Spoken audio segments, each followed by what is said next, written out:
So the first panel that we're going to kick off today is on inner resilience. What do we know about psychological and emotional well-being and its requisites? So what is necessary for us to have psychological and emotional well-being? Alyssa Eppel is going to be the moderator. And I'm just going to say a quick few lines about Alyssa because she's a dear friend of mine. She's a collaborator of this program, the Resilience in the Anthropocene program. She is an international expert on stress, well-being, and optimal aging. Alyssa is a professor at the University of California, San Francisco. She's the vice chair of psychology there. She directs the Aging Metabolism Emotions Center. She studies environmental, psychological, behavioral, and social factors that impact cellular aging and mental health. And she also focuses on climate distress and wellness. And so she's the perfect person to kick us off and be the moderator for this next session. Alyssa, welcome. Thank you so much for being here. I'm going to pass it over to you. All right. Wonderful. Thank you so much. Very exciting to be here with all of you all across the world. Leave it to Dakila to pull together, one of the most important conferences of our time. And I will say, Dakila has really changed my life. I got to work with Dakila several years ago when we planned the Mind and Life Summer Research Institute on climate, and with Bobby Patterson as well, who's here. And just right from the beginning, Dakila, changed our lens and perspective so that we were focusing truly on understanding a global understanding of climate resilience. And she asked right at the top, what promotes mental preparedness? We need mental preparedness. And that question, actually, I haven't stopped asking that, Dakila. What does that mean today? And what does that mean socially? What is social mental preparedness? And what does it mean not to be prepared? Walking around business as usual with our old definitions of resilience. So I have been studying stress and stress resilience for several decades. And a lot of it, the science is helpful, and a lot of it has, gaping holes in it because our new Anthropocene era and climate calls for a really different lens, an interdependent and ecological and grounded lens. And what Dakila has put together today is the most comprehensive understanding and view of resilience that's built by all of us today as a puzzle. So we're focusing on inner resilience.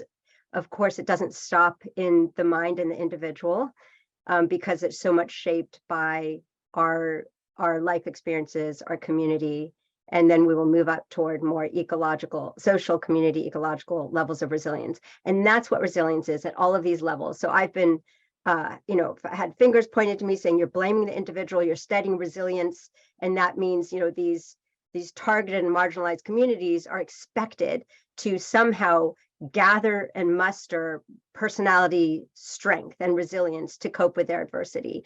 And so the way we're using resilience today is so clearly beyond that individual model. But we are starting with, what does it mean as an individual with emotion regulation? So we're going to look at resilience from a Western and contemplative scientific lens, from a climate resilience or transformational lens, and a social justice lens, which is one of the most important kind of cores and foundations of understanding climate resilience. So I'm so pleased to introduce you to three amazing and complementary speakers. We're going to hear from Christy Wilson Mendenhall, who is an associate scientist at the Center for Healthy Minds, an affective scientist and leader in integrating affective and contemplative science, using a situated contextual view of what promotes resilience. And she's been working an amazing partnership with Dakila on climate resilience. So we're very excited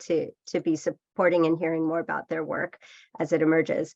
We also have Helen Adams, a senior lecturer at King's College in London. She explores both place-based attachment as well as individual transformation for climate adaptation. She contributed to an IPCC report. She was recently on the UK cabinet, UK cabinet role helping elevate science engagement for COP26. And last but not least, Sarah King, a postdoc at the UCSD Sanford Institute for Empathy and Compassion. She is a thought leader in bridging neuroscience, contemplative practices, and social justice. And she will talk about well-being from a social justice lens, how they are equal or similar. And in 2022, she was named as one of the top 10 women in mindfulness, probably one of the youngest. Welcome, all of you. So we will start with Christy. Thank you. Thanks, Alyssa. Good morning or afternoon, evening, depending on where you are right now. And I first just want to take a moment to say that I'm really grateful to be here with all of you. As Alyssa said, I'm a scientist at the Center for Healthy Minds at UW-Madison, and my scientific training is in psychology, primarily in affective science, the science of emotion. But I've always been drawn to interdisciplinary spaces, to working with people with expertise and lived experiences that are different from my own. And so you know a little bit more about where I'm coming from. I want to share a little bit about my journey of being here in this conversation with you today. So when I started college, my undergrad studies in the US, I had moved away from the only place I had ever known. I went south in the US about 12 hours by car from where I grew up by the Chesapeake Bay in Maryland to Atlanta, Georgia. And I was amazingly lucky to have Bobby Patterson as my freshman advisor, who will be in a panel later this week. And Bobby really gently helped us find a sense of place and offered such wisdom in my first months away from home. And I still have this really clear memory of discussing my second semester schedule with Bobby, whether to take pre-med track classes just in case, like many of my friends were doing, or a visual arts class that I was really intrigued by. And Bobby just created this space where the arts were as important as science. And I took that drawing and painting class, and it was a gift in having a felt sense of integration and wholeness from different ways of being and knowing. And I went on to a PhD program and then was fully immersed in the Western scientific paradigm. And a couple years into this program, my advisor taught an interdisciplinary class with two experts in Tibetan Buddhist traditions, one of which, Geshe Lobsang Tenzin Negi, had completed extensive training in the Tibetan monastic tradition before completing a PhD in the Western system. And through this class, learning that ideas and theory that we thought were really like cutting edge in psychological science were present in these Buddhist texts from hundreds of years ago was extremely exciting and also quite humbling. And so this really opened my eyes to ways of pursuing science in dialogue and partnership with other traditions and communities. And so the Center for Healthy Minds, where I am now, is, I think, really unique in being open to approaching psychological science in this way, and is where I met Tequila, who, of course, you've heard from this morning, and founded the amazing LOCA initiative that is hosting this event. And when Tequila and I got to talking, we realized the potential to really integrate our respective experiences and expertise. My experience in affective and contemplative science with Tequila's experiences as an environmental professional and leader and contemplative practitioner. And so the idea for this summit on resilience in the Anthropocene emerged out of our conversations of how to move forward with research on resilience. And we wanted to do that by being here with you all, engaged in this as a collective effort together. So as Alyssa mentioned, the theme for this specific panel is inner psychological resilience. And I wanted to start by sharing a definition of resilience from a recent report released by the American Psychological Association and Eco-America called Mental Health in Our Changing Climate: Impacts, Inequities, and Responses.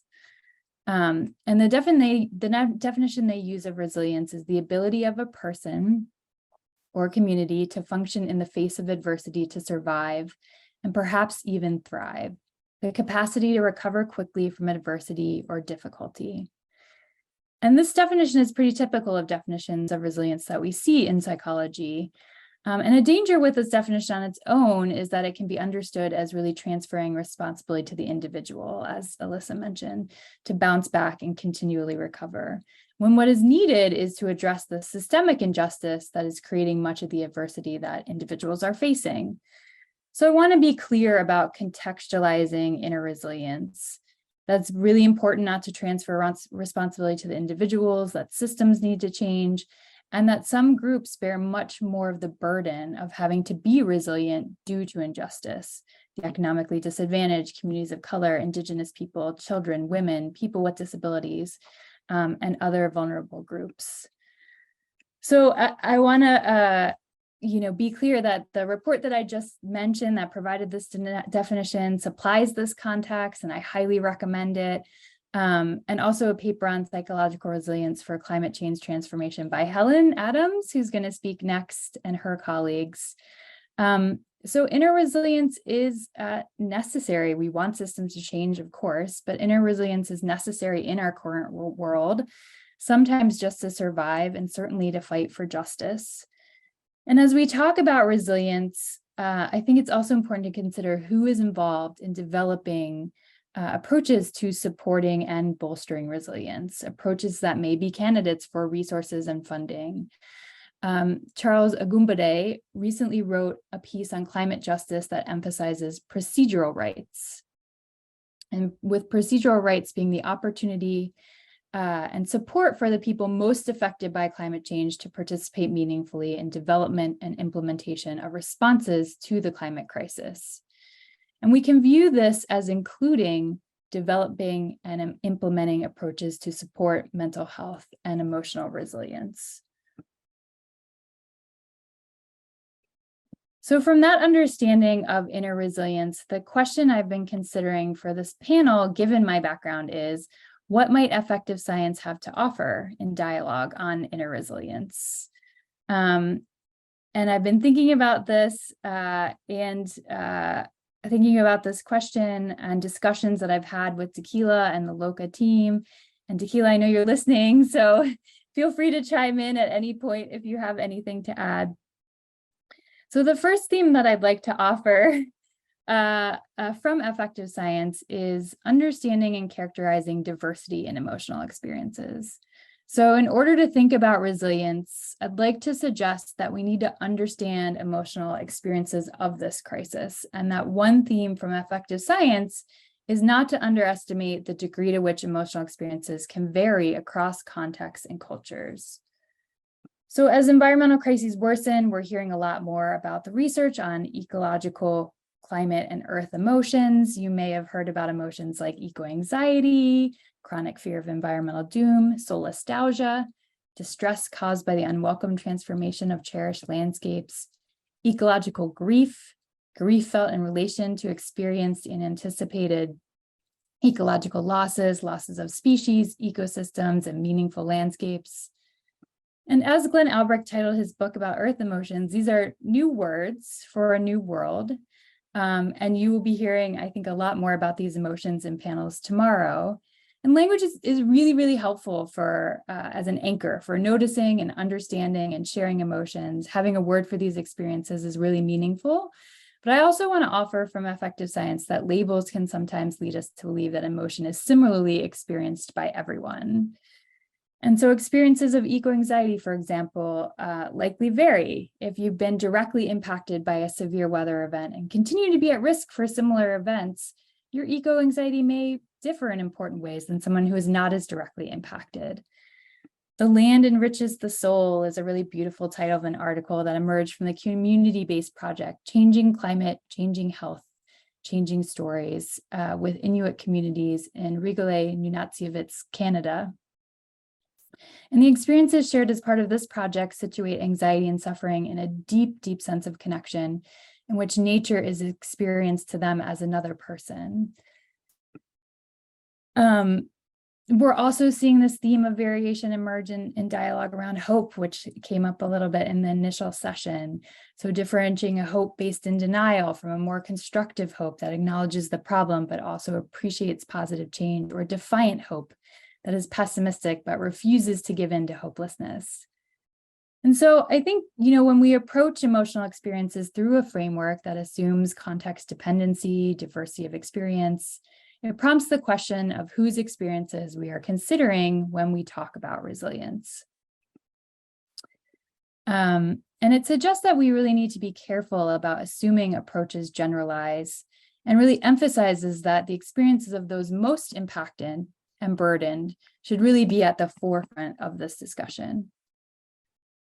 So a second theme I'd like to offer from affective science is that we can work with our emotions to actively shape and navigate them. So I'm really, really looking forward to panels tomorrow addressing coping and the power of collective resilience. So I'll just briefly touch on some examples from affective science here. The first, which came up frequently in the initial conversation, is that social support and social connection are crucial to mental health and resilience in navigating the challenges and difficulties that we face. Britt mentioned the US Surgeon General has just published an advisory on the healing effects of social connection and community in response to what has been referred to as an epidemic of loneliness. So to give you just one stat on this, loneliness increases the risk of premature death by 26%, which for comparison is similar to the increase in risk for premature death from daily smoking. So it is extremely bad for our mental health and our physical health. And even if you're surrounded by people, it can feel really lonely if there's not a felt sense of connection with others who welcome, understand, or share feelings of eco-anxiety, climate distress, or other earth emotions.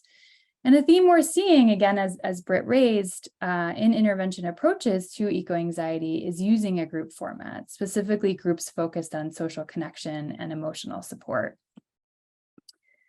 So while building communities committed to action and activism is so critically important, there's also really a need to have supportive communities in which to process and navigate these difficult emotions during this time of crisis and threat. The second example I'll offer is that being able to notice, name, and describe emotions may be helpful, particularly for working with negative or difficult emotions. Emotional granularity or emotional differentiation is a term in affective science that refers to the ability to make fine-grained distinctions in your emotional experiences. For example, being able to distinguish feeling angry from feeling fearful, exhausted, or lonely. When there's less granularity, emotional experiences just tend to feel bad without any further distinction. And more granular experiences, particularly of negative emotions, have consistently been associated with better coping and better mental health. And then the idea here is that knowing what we're feeling helps us figure out the best way to cope. If we're really exhausted, maybe take a nap. If we're lonely, reach out to a supportive friend. If we're angry, possibly do something physical like take a walk outside. There are many possible coping strategies, and so developing a more fine-grained understanding of our distress can be helpful in choosing a strategy that will be helpful in that moment. Becoming more granular about our negative feelings, of course, involves noticing and learning about these experiences, and avoiding negative feelings is a really, really natural inclination, and sometimes is what is necessary for safety. And then it's really easy to think that something is wrong with us for experiencing these really difficult emotions. Instead, we can try not to judge ourselves for experiencing these feelings, which are a part, again, as came up in the initial dialogue, which are a part of just being in these really challenging circumstances. So just like we would listen to a good friend, we can show that same care to ourselves by being open to having these feelings when it feels manageable, which may help us learn about what we're experiencing and explore different coping strategies. And of course, back to example number one, to seek out social support from others and be in community with others. And the final theme I'd like to offer, which again also came up in the initial dialogue, so it's great to be building on those that initial conversation, is that we can imagine alternatives, and that can be really powerful. So one of the really amazing capacities that we have is our imagination, our ability to take ourselves out of the present and project ourselves into an alternative situation.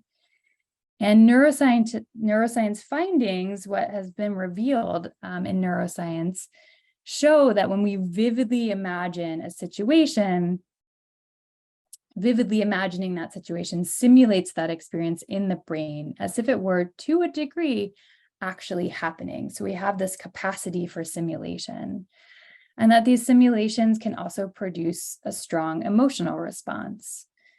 And many times, we unintentionally shift away from the present. We may slip into a pleasant daydream or become absorbed in an anxious kind of worst case scenario. But we can also use this capacity, our imagination, very intentionally to imagine new possibilities. So as Adrienne Marie Brown asks, who imagined this world? In their Courage Rise model for building relational cultures of practice, Lavelle and colleagues write, whether we are conscious of it or not, we are working in the service of someone's vision through our actions, our work, and how and where we spend our money and time. We need tools to reclaim our future visions and the courage to live into them. And I also want to close out by talking a little bit about the Psychology of Radical Healing Collective, which is a team of Black, Indigenous, and people of color psychologists and healers. And they have developed a framework of radical healing, again, touching on many of the themes that came up in the initial dialogue, that acknowledges the pain of oppression while simultaneously envisioning the possibilities of liberation, this gray space that Britt was mentioning, promoting active resistance and really foregrounding strength. So, and this last theme really is that through our imagination, we have a way to envision and embody what could be. So I'm really looking forward to a dialogue on the panel and dialogue throughout the summit this week. Thank you for this opportunity to share some thoughts, and I will turn it back to you, Alyssa. Christy, thank you so much. That was an incredibly integrative talk, integrating science, practices, wisdom. This is exactly what we need. And we'll come back to get to discuss this further after more presentations. Next, we get to hear from Helen. Welcome, Helen. Thank you very much. So I come at this issue from covering very similar themes, but coming at it from a kind of climate change adaptation perspective. And what concerns my thinking a lot is about how we drive forward transformational adaptation, which is basically a form of adaptation that addresses the underlying vulnerabilities that lead to people being exposed to climate change impacts in the first place. So starting off from the basic idea that people don't have to be exposed to climate risk, they don't have to be living in conditions of poverty, and how do we use adaptation to challenge those conditions and move forward. So it's within this context that I think about individual psychological resilience and individual psychological transformation. So transformational adaptation is this idea that through our adaptation, we redress power dynamics, we engage with politics, and you try and bring marginalized people into decision making about their own lives. And so, this idea that we might not have things now, but there's no reason. I mean, this idea of visioning is really, really pertinent. There's no reason why we couldn't have a different life for everybody, but how do we imagine it? And so transformational adaptation can happen in lots of different spheres. So it's obviously a very political endeavor, involves obviously changing the way that we structure society.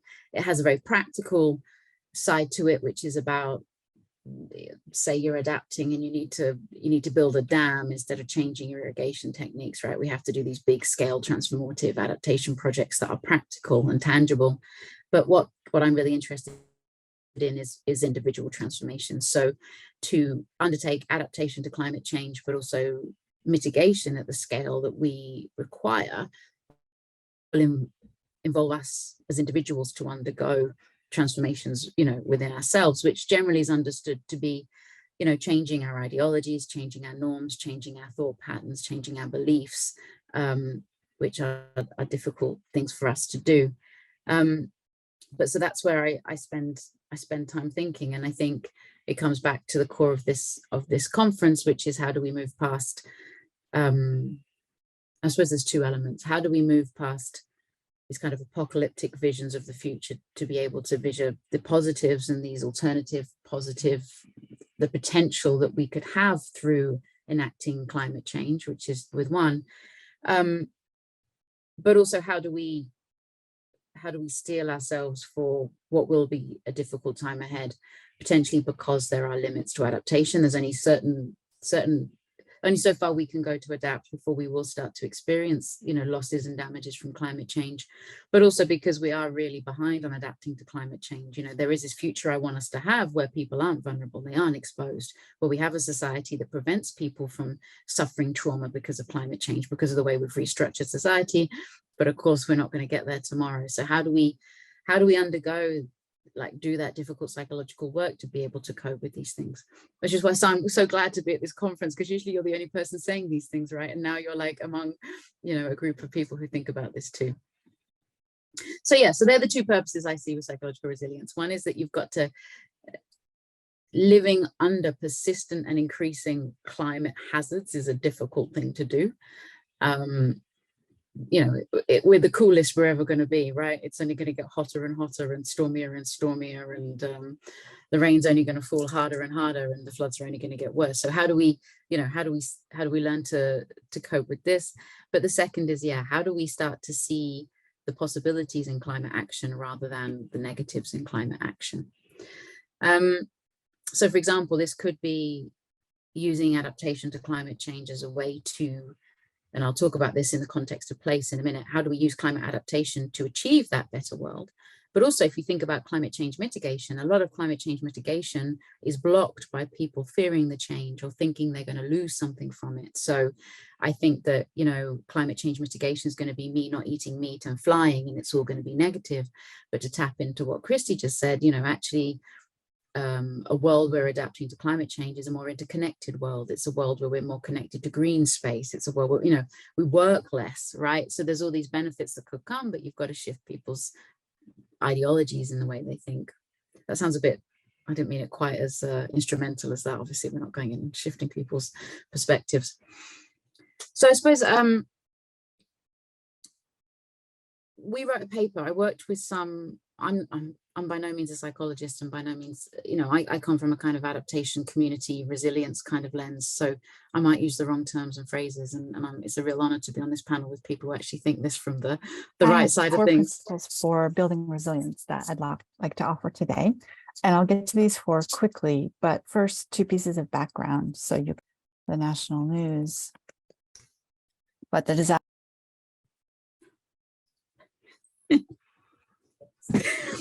So sorry, Helen, I think one of our panelists just unmuted themselves unexpectedly. Oh, amazing. Sorry about that. Keep going. Dual, it's like dual conferences going on there. I thought, are we in some kind of time warp, or has there been some kind of, rift in the space-time continuum there? Right.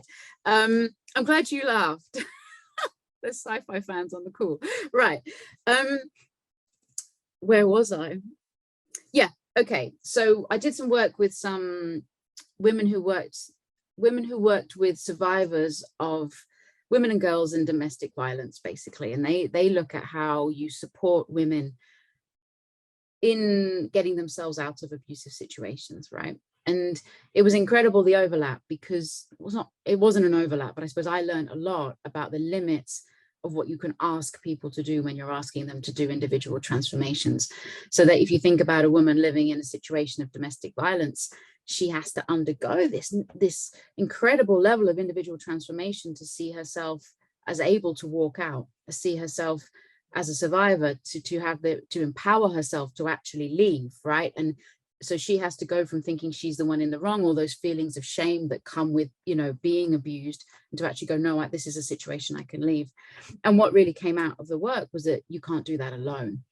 And so, you literally, a woman cannot leave a situation of domestic violence on her own. She has to be connected to her friends, her family, but also those kind of social safety nets, the actual things that you would get from the government, somewhere else to live, kind of counseling services. So it's not just community we actually need the resources in place to help these people. And that really made me think. But then what made me think about was that when you come, and this comes out a lot in the post-disaster research, when you come to thinking and asking people to do this work, and I get a bit carried away and I get a bit naive, and I want us to imagine, be able to envision this alternative future. But, you know, you've got a lot of people that are dealing with a lot of trauma. You've got a lot of people with the existing mental health issues. And so what came out when we were thinking about this was actually for some people, coping is actually quite transformative if you are living with trauma and if you are living with this really difficult history. And it kind of comes back to what Christy was saying, that everybody has this really different experience to which they're coming at trying to think differently about climate change. So it was, you know, fairly humbling for me, and I stopped banging on about it in the same way that I did, because, you know, there's lots of, not everybody's starting this journey about thinking about climate change from an equal footing, you know. I mean, and that isn't even to go, and I suppose the rest of the conference will go into how, you know, the impacts of extreme weather and disasters then worsen mental health. I mean, that's not even to get into that section. So just to finish, I want to talk about some of these issues of transformational adaptation and kind of psychological, the psychological work we have to do to be able to envision an alternative future from the kind of perspective of place. So I work, all my work relates to kind of place and place attachment and the emotional bonds that we have to where I live, where I live, no, not where I live, here the green, nobody has an emotional attachment to really. But the fact that actually emotional bonds to place are intrinsic to human well-being, and that, you know, and people have mentioned this with these ideas of solastalgia and the feeling that we feel, that horrible, the horrible feeling of kind of powerlessness that we feel and it's being estranged from our own home, feeling a stranger in our own place when the place we know is changing around us, right? And so where I've been thinking recently is actually maybe we need to think about places differently. So if you draw on say human geography literature around, you know, places don't stay the same, nowhere stays the same, right? And so it's kind of a fallacy to think that climate change isn't the only thing changing a place. Places change because of development, places change because of demographic changes, and so climate change is one of many things that's changing where we live. But in addition to that, no place is ever one place. And so if I asked anybody in my street to characterize where we lived, everybody would say something different. Everybody would pick out different elements of our neighborhood that matter to them. And so actually, while we're all living in the same space, we're all experiencing a very, very different place. But then you can even take that further and you can say, actually, you know, this is places, and this actually comes back to what you were saying, Christy, places are built around certain people's visions, as you put it, right? So places benefit some people, but they don't benefit others. They benefit the able-bodied, they benefit cars, they tend to benefit, you know, men, white people, you know, the places aren't, where's there space for an elderly person in the center of London? There isn't. You can't get on the tube if you're, you know, if you're not able-bodied. And so actually, this idea that there is potential to create better places through climate change requires us to see that what we're not losing and what we don't have, and the potential of our places to actually be more equitable and more open to all. And so, but I think where you come against the problem is then how do you envision that alternative place, and then how do you not feel disenfranchised by the fact that you have no power over influencing, you know, what happens in your place. And I think this plays out very frustratingly in post-disaster settings where people really feel that there's this window of opportunity to rebuild their town in a way that people want it to be. We could create, right, you know, half the town's been destroyed by a flood, we could recreate it in a really beautiful way. But then kind of market forces come in, developers come in, you know, this kind of, well, we're in a crisis, we haven't got time for deliberative, you know, kind of processes. And actually what you find is disaster capitalism, and you find that actually everything goes back to normal or worse, actually, because, you know, certain assets have been bought up and people feel even less attached to place. So they're just some of the things I've been thinking about. I think the fact that places aren't static, aren't bounded, and are bound to change, and that we all experience different places. I suppose where my research right now is how do we help people get to that point of understanding that? Understanding sounds a bit patronizing. Feeling and realizing what places are to them and how they're not the same for everybody, so that we can use that then to sort of drive transformative change within our places. And for me, it comes back to some of the, if there's any human geographies on the call, human geographers, this kind of idea of, you know, right to the city, and how do we reclaim our spaces reclaim them as places that we want to live in and play in and meet in and sit in and not have to spend money and not have to drive a car. But to get there, you've got to do that shift in people's brains. And that shift isn't easy. And that shift depends on, where you're coming from as an individual and what your past trauma has been and what burdens you're having to even just survive the day to day. So I'll leave it there, but really looking forward to the discussion. Helen, thank you so much. Could you give us a specific example, like what would it look like for someone to turn from solastalgia, hopelessness, powerlessness over their neighborhood changing, to reclaiming? What psychological or social shift? I think a lot of people, I hate to use, in the disasters literature, there's a lot about windows of opportunity in disasters, and it is a terrible thing to say because generally they're just miserable events that make everything worse for everyone. And they tend to just entrench existing power dynamics. But I do think there is a window of opportunity where people, everything you've ever known has gone. And I'm thinking in a global north perspective here. So for Australia, for example, I've done some work in Lismore, Australia, where there was floods and people have lost everything. And then they actually start to think, okay, what is it that I really want? What is it that really matters? If I could rebuild, what would I focus on? And I think you do tend to see some people having that psychological shift there. But I don't think I've got a good example for you. For example, in Lismore, the people who were able to fight for these kind of visions we're talking about were the ones that weren't flood affected. They were the ones who were further up the hill and were able to put kind of the energy into doing that. Mm-hmm. Anyone affected by the flood was just, they had their head down, they were depressed, they were drinking, taking drugs, whatever they needed to do to get through the year and trying to rebuild their house and thinking about actually how the hell did they get out of there. Mm-hmm. And so I don't, personally, I don't have a positive story, but what really concerns me is that we can't keep letting places just get the quality of life in places degrade and degrade and degrade. How do you mm-hmm. How do you fight back?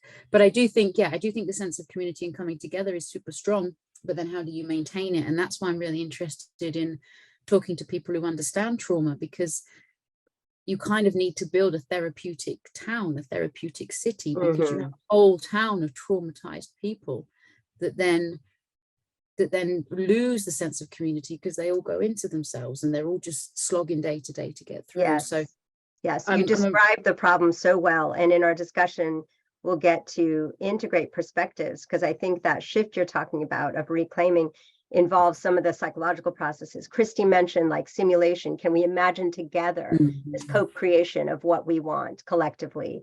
And that kind of social justice perspective of how do you turn the grief and the trauma into the fuel to rebuild, to reclaim. And that leads us to our next speaker, Sarah King. Welcome. Thank you so much, Alyssa. And I just want to express my deep gratitude to Christy and Helen for such heartful and grounded conversation. I really appreciate both of your presence here today. And Alyssa, I actually wanted to turn to your question about an example of transforming solastalgia. And I know that it's not necessarily a supremely recent example, but I'm a human who always likes to bring my ancestors into the room, any place that I go. And so as a person of African-American descent, I'm always reminded of the fact, and also Indigenous American descent, I'm reminded of the fact that my ancestors have survived apocalypse many times over, right? So the idea of apocalypse is not something new. It is not something that is somehow like, future oriented, or even something that has just popped up like in the most recent present. It is something that is really, throbbing and alive in my veins. And one of the things that I used to study actually when I was in undergrad and I was getting my degree in linguistics was the ways in which Black people, or rather my African ancestors, when they were brought to the United States, and they were in the conditions of the most profound dehumanization and duress, banded together to sing and to create Negro spirituals, right? And these Negro spirituals were a way of bonding the community together. There was a lot of rocking. There was a lot of call and response. It was a way of really imagining our capacity to liberate ourselves from a situation that, you know, no one had any idea how many centuries it was going to last, right? And through the development of these Negro spirituals, actually, you can trace from the Negro spiritual to the rise of bebop, to the rise of jazz, to the rise of hip hop, and all of the different cultural permutations that have come from these different artistic and creative expressions that have really given so much and still exist today, right, in their popular forms, right? And I think that, you know, really a lot of peoples who have survived the impact of colonization and imperialism have these stories to tell about how we have been transforming solastalgia into our capacity to express internal resilience as well as community resilience. And it is the ways in which we are still here living. It is the reason why I am still in front of you here today. So I just wanted to sort of foreground that in an example that's really alive inside of my embodied expression. And it also helps me to situate why it is that I do the research that I do.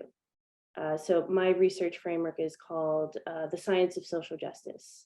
And the science of social justice really looks at the relationship between systemic oppression and intergenerational trauma, and attempts to track the ways in which systemic oppression, you know, really contributes to the manifestation of intergenerational trauma inside of our communities, right?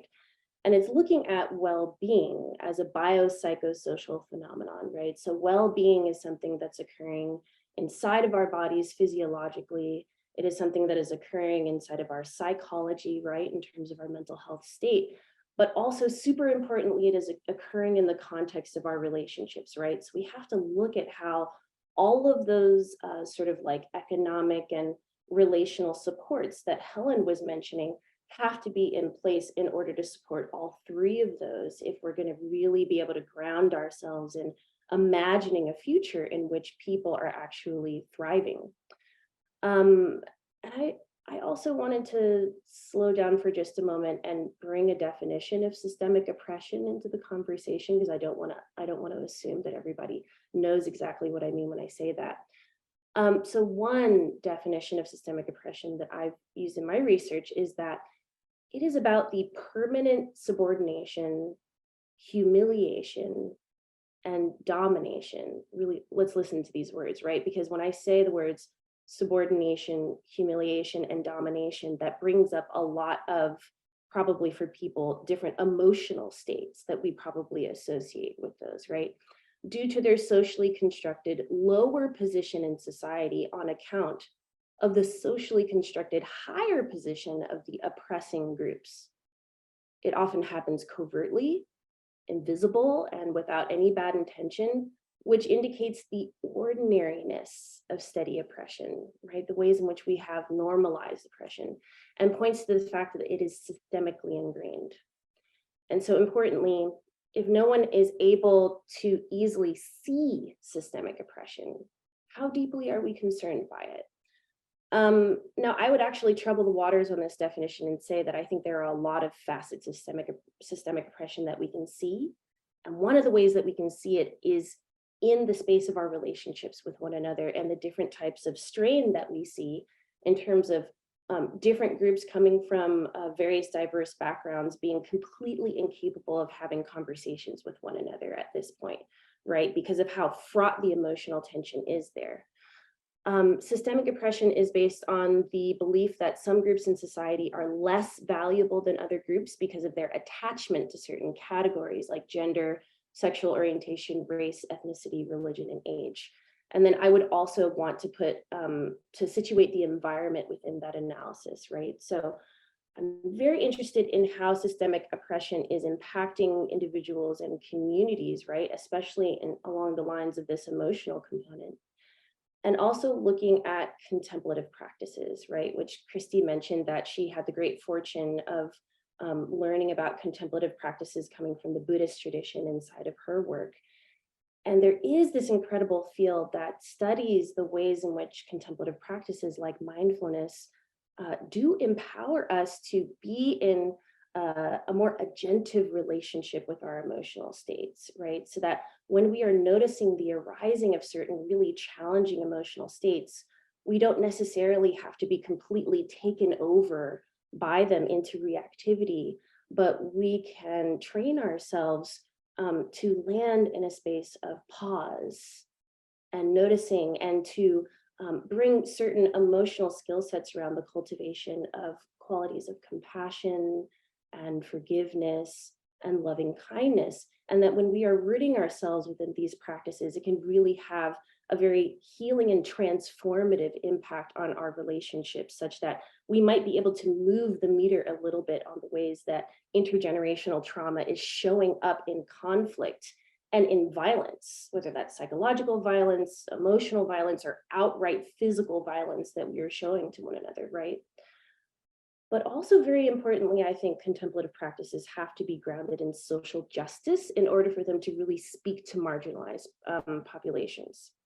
And there's a lot of harm done, I have seen within my dissertation research, when contemplative practices don't necessarily engage our sense of identity and who we are, right? When we pretend that we don't have identities that are being deeply impacted by systemic oppression, then we're engaging in a kind of, some people might call it sometimes like spiritual bypassing or invisibilization, right? We're actually reifying the types of invisibilized systemic oppression that are currently tearing apart at the fabric of our social threads. And I love the part of the conversation where we're talking about the necessity of imagining new possibilities, right? Because our imagination really is probably one of the most powerful tools that we have for cultivating the kind of adaptability. And I love this term, transformational adaptation, right? How do we embody transformational adaptation? Not just think about it, not just cognize about it, and live it through our relationships, right? And I think contemplative practices really could be a part of how we change and shift our norms, thought patterns, and beliefs, as you said, Helen, right? Especially around the ways that we self-identify, so that, and I love the mention of nature being experienced as another person. That is a huge shift in identity, right? Where we really have to be breaking down the architecture of what we think of as the self and moving out of this like hyper individuated sense of self that is really contributing to our experience of loneliness and disenfranchisement right now, to quite literally see the earth as ourselves, right? And that is going to really situate ourselves to feel agented, to feel empowered, and to take a different level of responsibility for what is happening on a community level, right? Not just placing that responsibility upon the individual. So really quickly, with the time that I have left, I would like to get a little bit deeper into the way that I'm defining this term social justice, because it's not necessarily what you would expect, right? I actually had a lot of people, when I was originally formulating my theoretical framework, say, oh, you know, if you use this term social justice and you're a scientist, nobody's going to want to talk to you. There is no relationship between neuroscience and social justice that you're going to be able to show with the data. This is purely political, and you're going to have a bunch of, you know, people on one side of the political spectrum who are basically running you down in the streets, girl, trying to think that you're trying to like politicize something, which inherently should not be. And obviously I didn't listen to them, but language is important, right? And so there's a very specific way in which I'm using this word social in particular, right? So when I say the word social, I'm talking about an embodied experience of our shared interbeing, right? Interbeing is this word that I really love Thich Nhat Hanh as a spiritual teacher of mine, right? And so it's like, how are we feeling into states of interdependence within the context of our relationships? That's what I mean by social. But then also, really importantly, when I use this word justice, I'm being very careful about that, because a lot of people have a connotation with this word justice that it somehow means like law and order, and therefore it means the ways in which we are penalizing one another and being punitive towards one another. And quite frankly, it has a lot of connotations with the carceral state, right? Which is not anything that we are trying to like promote and move forward, because I think the carceral state is actually a manifestation of the very type of entrenched systemic oppression that is really at the root of what is creating so much separation and division and violence in our society. So when I use this word justice, I define it as loving awareness in action. And I'll actually say that one more time. Justice to me, in my framing, is loving awareness in action. And this is how, in my thinking, we know whether or not justice is present. Is there love in the space between us, right? Justice is something that is embodied, it is felt, and it is felt in the quality of our relationships around us, right? And so we can't pretend that justice is present if the actions that are present are actually supporting violence among us of any particular kind. But one of the challenges that I had as a scientist, right, was that I really wanted to cultivate the ability to actually visualize social justice in a new capacity as it relates to our ability to be aware, right? And I really I can't emphasize this enough.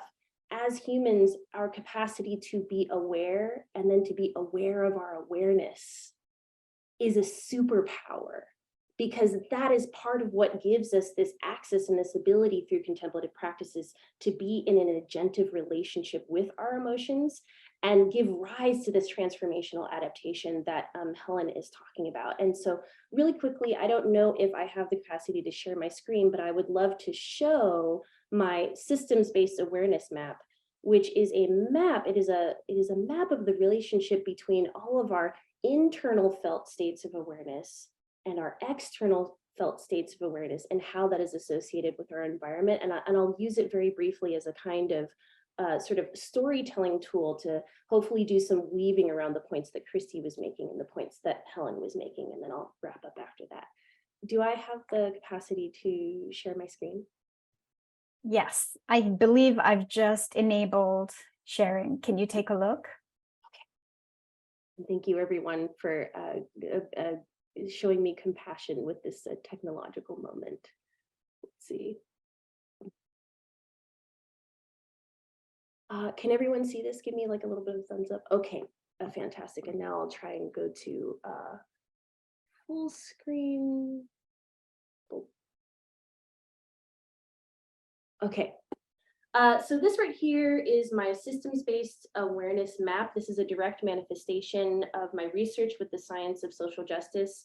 And I know that there is a lot of complexity on the screen, so I'm going to do my best to just sort of like gently guide us through the experience of how to relate to the map. So if we zoom into the very center of the map, into the blue center in the circle, you'll see that it says here, pure awareness, right? And pure awareness is a term that I'm using, and I know that you know, some people may have some arguments with me about the use of the word pure, but pure awareness as this, like basically almost you could think about it as the quantum level from which our experience of awareness and being and existing in itself is arising, right? This is really coming from the field of interpersonal neurobiology that was developed by Dr. Dan Siegel. And so it is also a framing of the place of possibility, or the space that includes the potential of all possibilities that could ever exist. And I think that this is me being a little bit cheeky in some ways, because it is really centering this place that dreams and imagination come from, things that are necessarily not quantifiable within the realm of science. But I actually think it is important that we discuss the power of imagination and dreams, even though they're not quantifiable, in terms of the ways in which dreams and imagination are really a part of the engineering that is allowing us to envision new norms and thought patterns and beliefs, right? Which actually gets me to the next layer of the map, internal awareness. Our capacity to be internally aware of our memories, our emotions, our feelings, sensations, and thoughts as they relate, in this case, to the cultivation of inner resilience, right? You can see that there is a direct relationship between our imagination and our dreams. our memories, emotions, feelings, sensations, and thoughts, right? And you may notice at the outer edges that I placed these arrows to indicate that the energy and information from all of these different layers of awareness are constantly feeding into and informing one another. The next layer of the map is identity awareness. And I gave a handy little acronym here for identity. I define identity as being fundamentally intergenerational. So it is about this relationship we have between our ancestors and how it is that we perceive ourselves in relationship with them and our descendants in the future, which we have to keep in mind at all times when we're thinking of climate change. It is about epigenetics, and so this relationship between our gene expression and the environments, right, the places that we grow up in, and it is also fundamentally about intersectionality, right? So how all of the myriad facets of our identity, including our gender and our race and our culture and all of the different things that have been mentioned in the context of this conversation today, are constantly feeding into and being informed by our memories, emotions, feelings, sensations, and thoughts. You can see this weaving happening, right? The following layer being about the psychological dimension, right? Or where it is that we are experiencing either vitality or disease. Helen was talking about the ways in which oftentimes cities are constructed according to the norms of people who are able-bodied, who are wealthy, who are white, right? These norms that really constrict the ways in which certain people from marginalized populations are able to move about the world and feel supported and resourced, right? And all of this is happening, you can imagine, your awareness of all of this phenomena is happening at all given times inside of your body, whether you are moving or you are completely still. So you could actually imagine yourself as being completely still inside of this moment, and you have a whole world, you have a whole rich universe of we could say, data of awareness that your mind and your brain is constantly mapping for you, right? But then the minute that you move, the minute that you behave, coming to the next layer of the map in the golden circle, right?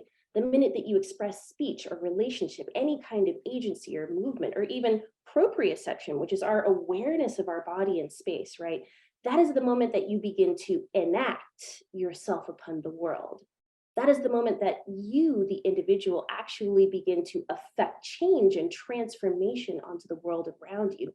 Until finally, when we come to the very outer edge of the circle in the green, all of this momentum from the things, all of this myriad complex phenomena of what is happening inside of our bodies, whether we are still or in movement, the minute that we enact ourselves onto the world, we're having an impact on the environment, we're impacting society, and we are impacting culture. And so very quickly, if I could go the other way around, if I find out that there is a natural disaster clear on the quote unquote other side of the world, right? If I am connected to myself and my emotions, if I am connected to a sense of self that is grounded in community and a sense of interdependence, right? Science of social justice, right? And if I am practicing loving awareness in action, then that event that has affected people all the way on the other side of the world is also going to impact me, right?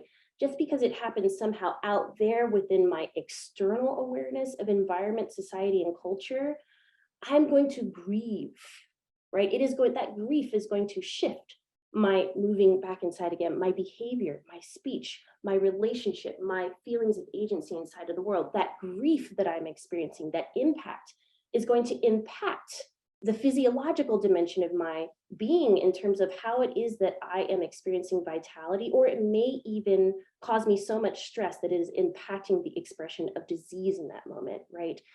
Moving up, it is going to impact the ways in which I identify, right? It is going to be shaping, moving even further, my memories, emotions, feelings, sensations, and thoughts. This event that supposedly happened all the way around the world, until finally it is going to land at the place of my experience of pure awareness, in which it can either constrict my imagination, it can constrict my capacity for dreaming a world anew, or I can engage in many of the different kinds of practices of cultivating resilience that will be discussed in this particular setting that can actually expand my capacity to enter into the plane of possibility and dream the world anew and actually take action, right, such that this transformational adaptation can occur. So I'm going to go ahead and stop my screen share. And, you know, one of the things that I want to mention very lastly is that in part of my work, I'm really thinking about how to take this systems-based awareness map that encourages systems-based thought and contemplative practices and to create it into a form of technology, right? So what you just saw is a two-dimensional map that I actually launched in partnership with the Museum of Modern Art in New York. And from that work, I will be creating a three-dimensional AI integrated map of human awareness that people can actually interact with, that they can talk to, that can actually help as a guide for people to understand the things that they're experiencing that are directly impacting their health and well-being. And my hope is to actually embed this map in forms of technology like video games, because I think that video games are very interesting artistic mediums that we should be considering in terms of, you know, what are the kinds of digital spaces of play where people's dreams and their imagination and their agency and their empowerment can really be engaged to start constructing a different kind of world that eventually, my hope is, can actually be made manifest here within our physical environment. So I'll stop there. Thank you so very much. Thank you so much, Saras. Such a brilliant model, and to actually define and share a visual image, we're starting to co-create what does this look like from an inner world to the outer world. So I want to, I'm so happy we have 30 minutes for discussion. First, pose a question to all of you, give you a chance to ask each other a question, and then we will take questions from our amazing audience. So feel free to type in questions at any time. So just going back to this idea of inner resilience. At the very most basic level, resilience is bouncing back from a trauma, an adversity, a stressor. And so we have, on one hand, this amazing opportunity to create change as we have this unstable climate, this unstable foundation, and lots to bounce back from. It's also a time of cascading traumas. When we think of bouncing back, we think that there's recovery. There is an end to the stressor or the event, or at least a way that we can adapt to what we know. In this case, the climate disasters are here. We are in it. As Joanna Macy says, we have to move through it now. And we know that they are intensifying. We don't have a chance to adapt to some stable new normal. We are going through a period of increasing disasters where from our intersectional lens, it is intensifying and our social injustices. It is impacting marginalized people much more. So what does resilience look like for them? First, people who are hit, who are already suffering. Many people here, we have Global South, we have, social, gender, people of color. We have all of these ways that systemic oppression is being lit on fire, is being exacerbated. So I want to point out to Richie's point, root cause is hyper individualism. We have a model that we're living from, and we can't shift out of that without a group paradigm shift, without the practices to get us there. And so I love this term, Helen, and this question Sarah posed: how do we embody transformational adaptation? What does that look like from inner change to outer change? As Thich Nhat Hanh has said, the way out is in. And so contemplative practices are clearly a critical ingredient, these micro practices that Richie described, but also the mind shift of how we shift norms, beliefs, values. And at the core of both His Holiness's teachings, Thich Nhat Hanh's teachings, are this the interdependence and the compassion that comes first, that model. So really the part of the question that I have for all of you is, how do we, with this pre-existing trauma and cascading traumas, what does it look like? How can we imagine what resilience looks like embodied in people and communities as we go through intensifying climate traumas? And I just want to add, I love your model, Sarah. This is a contemplative model. When we put the mind, the social mind on the outside, the shared universal values, those are the foundation of what we're trying to change together as individuals. I just am about to publish with a group of people a paper on how do we create transformational research. As researchers, how do we embrace that model so that our research actually impacts true change, not one technological lever? And I'll just mention the term quantum social change as a model that embraces the idea of interdependence, that change at every level, individual and social, is interconnected. So there's a preprint PDF that can be shared for researchers who are interested in thinking about transformation in our research culture that can shape our research projects.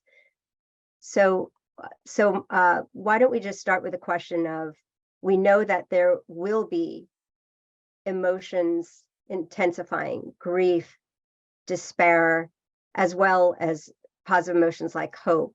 But part of trans resilience is living well with these difficult emotions.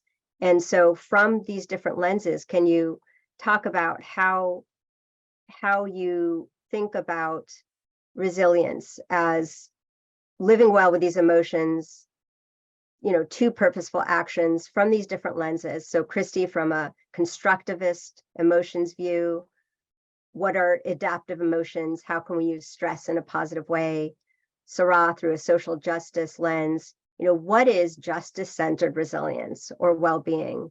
And Helen, through a climate transformation lens. I mean, you are on the front line working with these communities. What does resilience look like, and how do you imagine we can best go through this?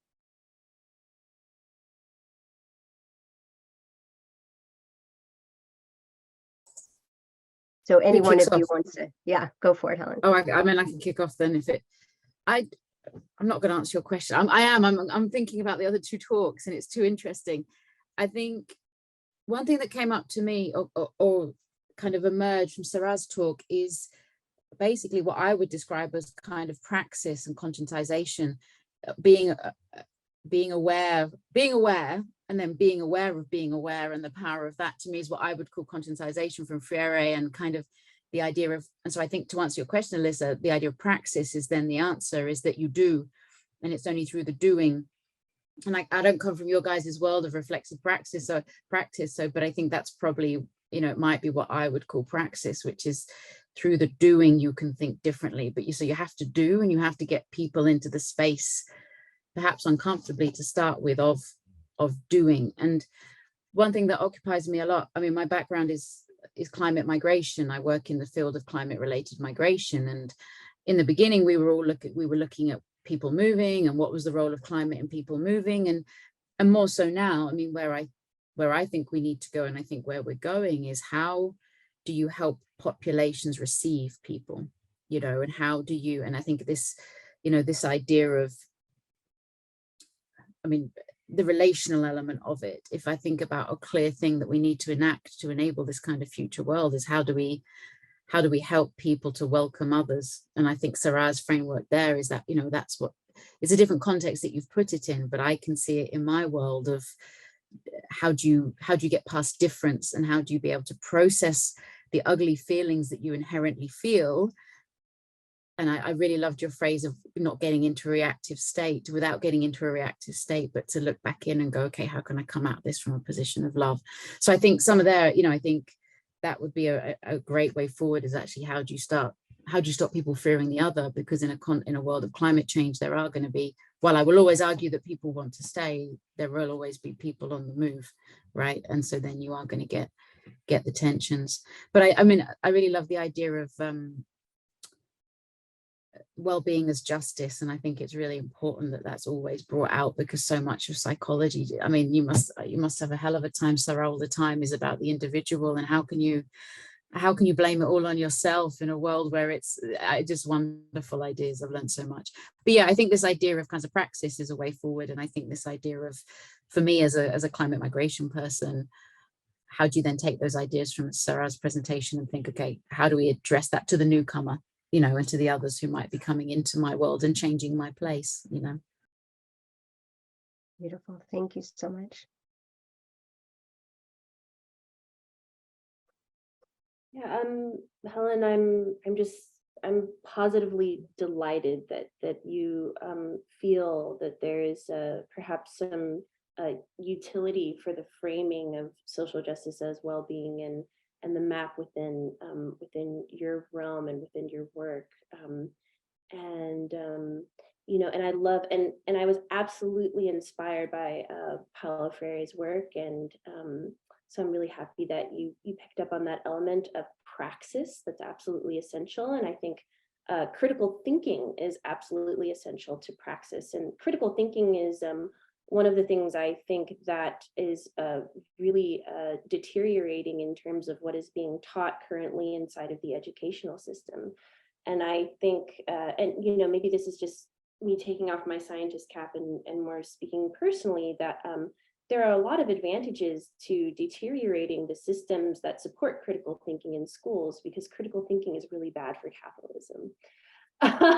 You know, so I think that we really need to be paying attention to the education system also, and you know, what is being taught, particularly in the context of, you know, whether it is like a science classes or ethnic studies classes, or the availability of psychology courses or contemplative practices, or, you know, what are the kinds of healing supports that are being offered inside of schools, because schools are the primary sites of socialization that we have in this world. And so, you know, whatever is happening that is to the detriment of the creation of this critical consciousness inside of our schools will only make it that much harder for future generations to have access to the kinds of resources that they need to really adapt and transform, and you know, and be the future leaders that we really need in order to navigate the situation.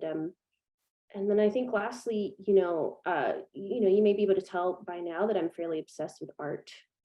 And part of the reason why I'm obsessed with art is because I'm convinced that cognizing, thinking our way to these solutions is only going to get us. I mean, if thinking our way to the solutions was the path forward, we'd already be there by now, obviously, right? Because we live in such a cognitive heavy world. And so that's why I keep coming back to embodiment and feeling, and what are the kinds of social and psychological and environmental and community level supports that allow us to reconnect to our deep capacity to feel our way through. Art, I think, is one of the mechanisms that can really sort of bypass the sort of cognitive heavy type of discourse, and it's incredibly accessible, right? Contemplative practices are extraordinarily useful, and they're not necessarily accessible to everyone, depending on your mental health state, depending on if you are a person who is actively experiencing a state of intense trauma. It actually might not be wise to drop into that state of being aware through the lens of contemplative practices. So I think about, you know, one example that I love, I'm really in love with street art, and I'm really in love with graffiti. And street art and graffiti are two artistic mediums that arose actively from communities of marginalized peoples who were undergoing very intense systemic oppression and trauma and had access to practically no resources. But they needed to create, they needed to express themselves, they needed to say, I'm here, I exist, you can't deny me, you're gonna see my flavor all over these walls, right? And then eventually it transformed into this like global phenomenon. And I think also about, you know, stories that I read about like during people who were enduring the Holocaust, making art inside of the concentration camps, right? And so that's why I really feel as though this desire to create, this desire to make things of beauty that move us is inherent to being human. And it arises whether we have resources or not. And I think that it is a really beautiful example of people's capacity to express resilience and to create and dream and imagine no matter what it is that they are enduring. So I would love personally to see a lot more funding going towards supporting art inside of our schools, supporting art inside of our medical centers, our mental health centers. Heck, bring it to the government, you know, because we really need to be creative about the types of modalities that we're bringing to break us out of those old habits and norms. And then just super lastly, there is a wonderful field of study about post-traumatic growth. And post-traumatic growth is a phenomena that really stipulates that the ways in which we are orienting towards situations of trauma by turning towards our community, by turning towards healing modalities, can actually grow us into people and communities that are stronger than we were prior to the trauma. So I think that's an excellent field to examine. Thank you so much, Sarah. Let's hear from Christy. Yeah, so I'm really enjoying listening to both you, Sarah, and to Helen. So many amazing insights. And I really love what you just said about art and art being a form of a sort of embodying possibility and that imagination coming through that. I think that's really wonderful. Yeah, I mean, I think from where I'm coming from with sort of constructionist theory, as you asked about, Alyssa, I think context is just hugely important for thinking about this, right? Which has come up over and over again. So I really do think that when we think about resilience, we have to understand the context of what the person is experiencing in their community, in their systems. And Sarah so beautifully kind of laid that out. So it was wonderful just to see that kind of visually on the map. And that's the second time I've seen it recently. So I feel like I'm getting even more insights the second time. And then I think, yeah, coming back to this piece about imagination and you know, that the current systems do not want us to imagine, right? It's not encouraged because they don't, you know, the powers that be do not want things to change. And so I wonder a lot about what it looks like to do more just very kind of intentional imagining, or imagining in you know, different ways than maybe we've thought of traditionally with some of the contemplative practices, as Sarah was mentioning, through art, through other kinds of kind of community activities and gatherings. And then I think this piece about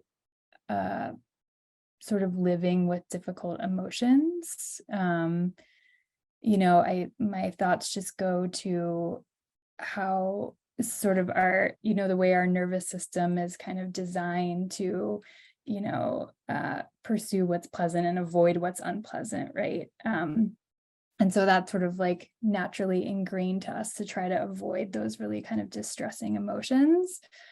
But that is, you know, that is what we are living with now. And again, context is so important here, right, of what people have experienced and the kinds of traumas that they've been through. But I guess one theme that I'm seeing is really starting to get to know those kinds of feelings, and that the potential meaning, as you were saying, Sarah, with post-traumatic growth, the meaning that can come out of those experiences. Yeah, those are a few thoughts for now. Beautiful. Thank you so much, Christy. We've been thinking about resilience from the inner perspective, and as well as, you know, connecting it to the context. So let's take a minute and think about what this means through an intersectional lens. So people who have pre-existing trauma and are dealing with high adversity from climate change right now. We have this idea of acute phase, you know, where it's disaster psychology, and there are certain things that happen and resources appear right when there's a disaster.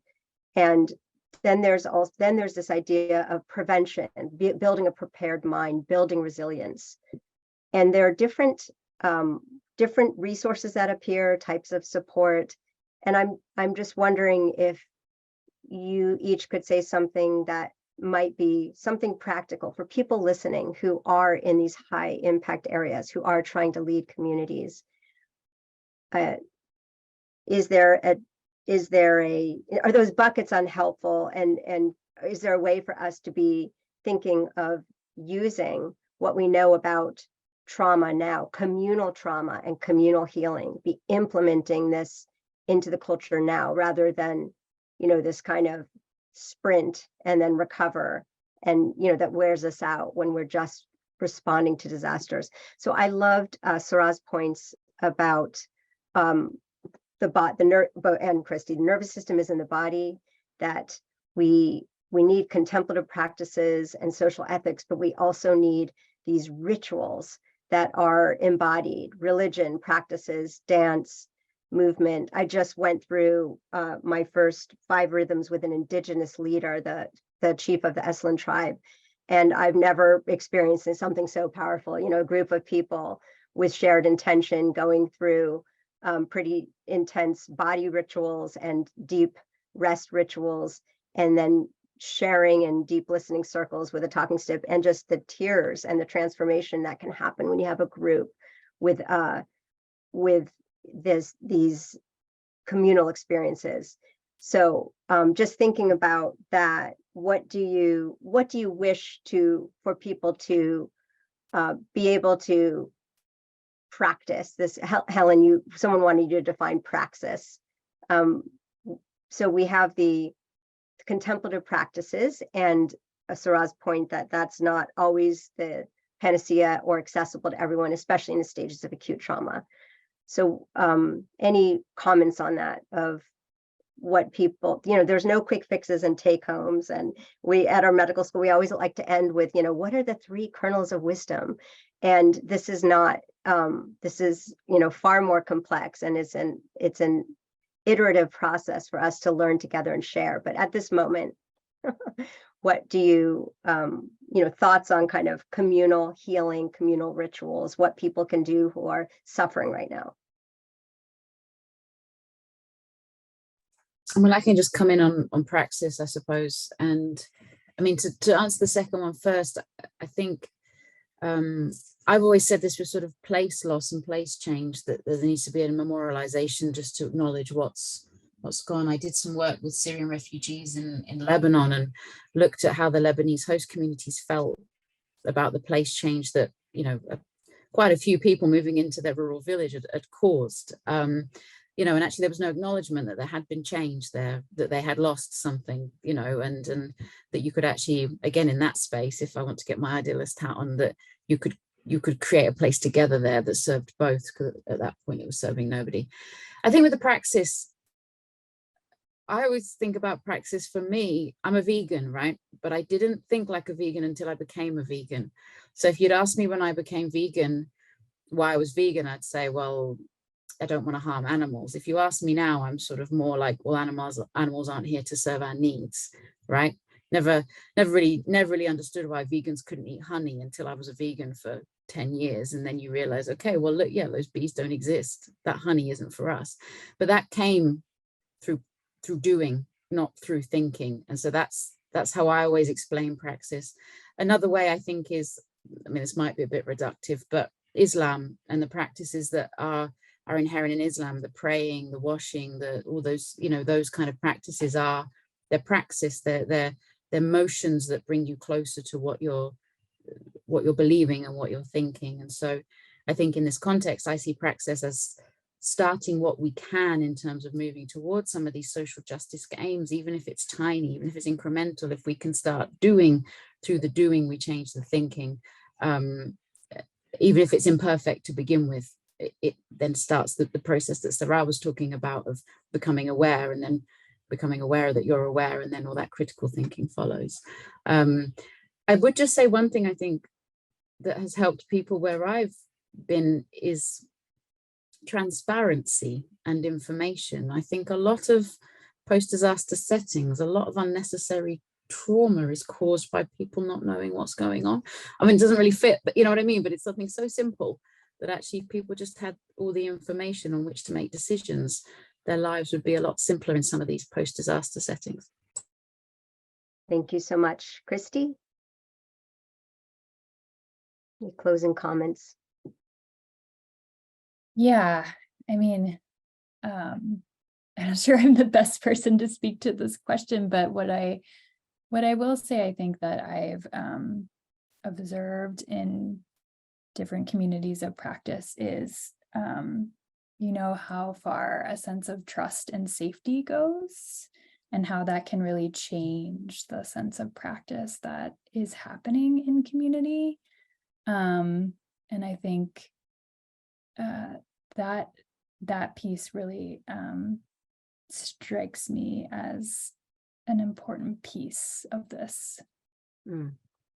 Beautiful, yes. And that ties into also good communication from our leadership engenders trust and safety.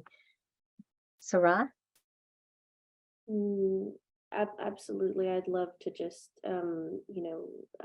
wholeheartedly echo and reify this emphasis on trust and safety, and, for us to ask ourselves what kinds of institutions are directly supporting the manifestation of trust and safety and transparency in society, of which, unfortunately, there don't seem to be many, but they do exist. I love what Helen was mentioning about our capacity to connect with the divine inside, but not necessarily the divine as something that is outside of ourselves and inaccessible, but the divine as perhaps who we are, who and what we are, and the rituals and the ceremonies that connect us. One of which being, I would say, storytelling. And so, gathering together in community settings to share in stories. And as you mentioned, Alyssa, some of the most powerful stories that we can share with one another are about our ancestors and the relationship between our ancestors and the land. Because if you don't know where you came from, how are you supposed to know who you are and where you're going? So that's what I would say. Beautiful, so beautiful. I have never been so aware of deep time, a long view of time, my own lineage and ancestors, as these tough last few years we've had. And it's been quite a gift. And then sharing that, we all are indigenous from somewhere. We all have our stories of resilience. And my shift from thinking this is all new, because it's an existential crisis, to your view of, wow, humans, especially BIPOC groups, have been through this, and in fact are going through survival threats now. And that understanding that context is different, it looks more severe, but we do have our ancestor stories with us and maps through that.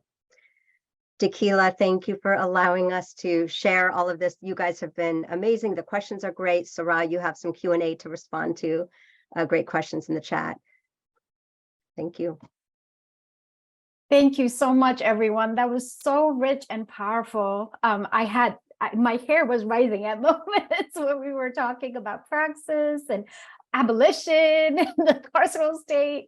It was just incredibly powerful. I'm so grateful to all of you for being part of this dialogue and for underpinning, in many ways, sort of the psychological understanding of what resilience is for everybody who's here.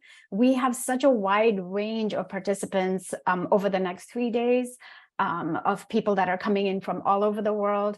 A lot of folks that are coming in from the front lines of activism. We have educators, we have researchers, we have nonprofit leaders. So I think this session has been really crucial to get us all to understand what and unpack what psychological resilience looks like. It's also so wonderful that we actually ended up talking about trust, safety, and transparency in societies, because the next session after the break is all about community resilience and societal resilience.